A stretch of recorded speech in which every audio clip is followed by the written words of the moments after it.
Lord Baldo. He was on the social media platform formerly known as Twitter, and he was taking issues with people commenting on his case. So he decided to respond as he does. Le Banquebert says, does this make sense or am I missing something? It seems that if you are making your lawyer's job harder, then your lawyer would just quit. Or does that lawyer not care that Nick is apparently making himself look bad, as most of you guys are saying? It seems unethical. This is a comment in regards to Rekieta objecting himself in court without against the advice of his attorney, who was appointed to him in his child custody case, and then he dismissed that attorney and hired his attorney from his cocaine case as his child custody case attorney as well. So people were discussing the objection and if it was a farcical objection or whatever. And Rekieta responds and says, the thing you're missing is that lawyer representing me at that hearing is a walking malpractice factory.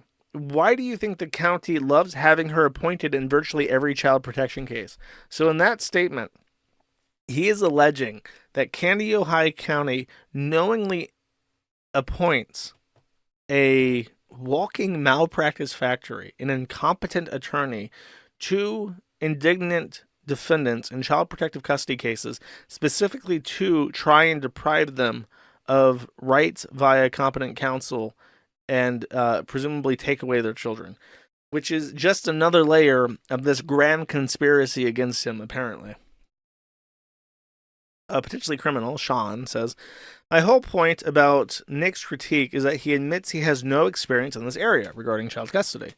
He has relatively no experience in a courtroom, and his logic is going to be clouded due to his emotional investment. That's why his attorney was there. They can think clearly. He can't.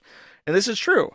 I know for a fact that even if attorneys get in trouble, they have attorneys, because that attorney, like when you are involved in something, especially when it comes to law, you get like this tunnel vision. You start reading things and looking at statutes, and you hone in on what looks like your lifeline, and you start going, this is it. I'm going to file, and I'm going to really hammer this point, and I'm going to get what I want. But then in doing so, you really miss the forest for the trees, miss important procedural things, and you overlook important things that you should have filed a defense for, and so on and so forth. And that's where an attorney helps you a lot. And the other thing with an attorney is that if you represent yourself, when you have an attorney and that attorney says things, that attorney's words can't be used against you. But if you represent yourself, then what you say in your own defense can be used against you. It's kind of like taking the stand. That's why people don't take the stand, because you can be. But if you represent yourself, then you're always basically on stand, and everything that you say is used against you. So there's reasons why you have an attorney, even as an attorney, in a criminal case. Rekieta says, Sean is talking out of his ass. Generally, those were bad lawyers. They knew literally nothing about us or our case. Can't wait to fully talk about all of this. Someone named Scott Jonesy asks, Sean is a practicing, spelled British, Britoid detected, Angloid detected, says Sean is a practicing lawyer who isn't up on his felony for having an ongoing CPS situation. He's also not got debt collectors after him. XX. That's a very British thing, saying kiss kiss at the end, you mother weirdo. Rekieta says Sean is a practicing lawyer in a different jurisdiction with different rules, talking about practice area that is not his main expertise. So this is Le Banquebert again saying, Latushim, I'm watching you talk about Nick's issues with his attorneys not returning his calls and leaving him out in the cold without an advocate. You mentioned how his lawyers know he's a druggie and how bad of a parent he is, etc. I have a question. Sean says, my whole point about Nick's critique is that he admits he has no experience in this area. He has relatively no experience in the courtroom, and his logic is going to be clouded. I read that. Rekieta replies and says, yeah, I'm familiar with the rules of evidence, Sean. Amazingly, my attorney was not. She didn't know the rules of completeness even existed. No, I'm not kidding. She had numerous hearsay objections, surprise, and other legal avenues such as continuous, etc. She had no thoughts. You don't know which situation. You don't know the situation at all because it isn't like shaped like a sandwich. Calling him fat. Okay, so the whole thing. He was upset because in the child protective case, there was a Health and Human Services person on the stand.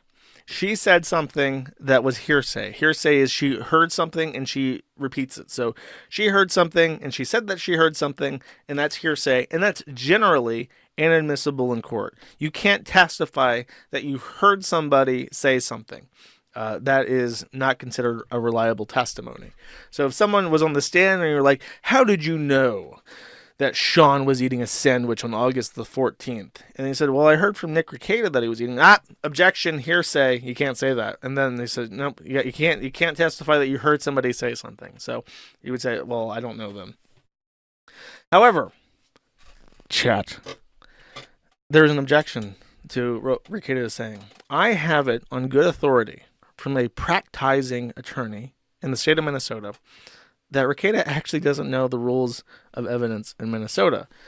See, child custody cases exist in a special dimension that rules don't apply evenly in.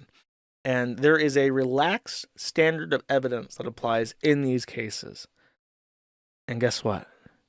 Hearsay is admissible in a child protective custody case, which is why the lawyer didn't object to hearsay, because when the hearsay comes from a reputable person, such as a Health and Human Services employee, it's allowed in the court.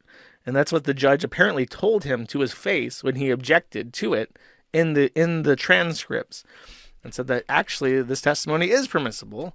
And surprise, surprise, his lawyer knew that, and he didn't.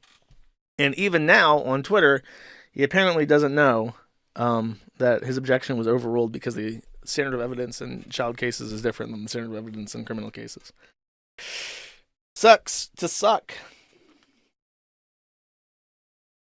Let me put it up on the big screen. Josh, I love you. Let's have a shower talk. No. That's right, that's way back in the history. This retard is still trying to argue his way out of being a loser, basically. He's trying to argue his way out of a lot. And he doesn't understand that you can't just convince people on the internet and win. That's not how it works. There's one other thing related to Rekieta. Chat, I'm famous on the internet again. Fox9, KMSP, Kiwi Farms founder argues for camera in courtroom for Nick Rekieta's case. Published by the Fox9 staff, August 12th, 2024. Minneapolis, Fox9. The founder of stalking website Kiwi Farms filed motions last week asking a judge to broadcast future criminal proceedings against popular YouTube attorney Nick Rekieta.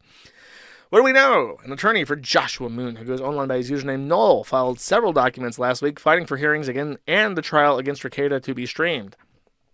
In the filings, Moon's attorney argued that there's a lot of online interest in the case and pointed to the fact that Rekieta has made a living analyzing trial live streams. Rekieta said last week during a stream on his YouTube channel that Moon had also pushed for the release of other documents and body camera video of the arrest. Seems like there's a lot of interest in this case, chat. If only there was some way to get rumors regarding it dispelled. If only there was a competent authority in Candido County that had access to certain audiovisual effects that might help the general public regain some confidence in the legal system, chat. Even Fox9 in Minneapolis agrees. This other shit's just like recap of what we already know. I wrote them, by the way. I wonder if I got an update. Do I have an update? I wrote them and I said... Nope, still says stalking website. I said I took issue with it being called a stalking website because that doesn't make any fucking sense. How does a website stalk people? It also implies that everybody on the forum is criminal, which is obviously not the case. And I asked them to explain something for me in the article, and they did not. Shame, chat. Shame on Fox9, KMSP from Minneapolis. They failed. They failed the public in their reporting, is how I'll say that. Shameful. Figure out Signal. Surprising, believe it or not, Signal is not just the application that Nick Rekieta uses to harass people. It actually has legitimate use. Surprise. I remember listening to them, and Andy and PPP were like, he's using like this special secret burn on reading messenger app that only degenerate weirdos use to talk to each other. And like, I talk to all of my friends and my attorney exclusively through Signal. Believe it or not, Canadians, in the United States, we have something we have enshrined in the Constitution from the Bill of Rights, which is a divinely ordained document, um, written with the assistance of God Himself. Our Constitution is. We have a right to privacy. And so some people choose to use Signal who are not bizarre polycule weirdos strapped to a St. Andrew's cross. The sour message network, yeah, basically. At least when it comes to Rekieta, when if I'm laying in bed or something and I get woken up or I'm like stirred from my sleep by like a Rekieta text, I'm just like, oh, here we go again. It's literally exactly like CJ from San Andreas. I'm like, ah, here we go again. Mother got some piss and vinegar in him for some stupid shit he saw on the forum. One more time, another time. I can't wait to hear about what dumb shit he's upset about now.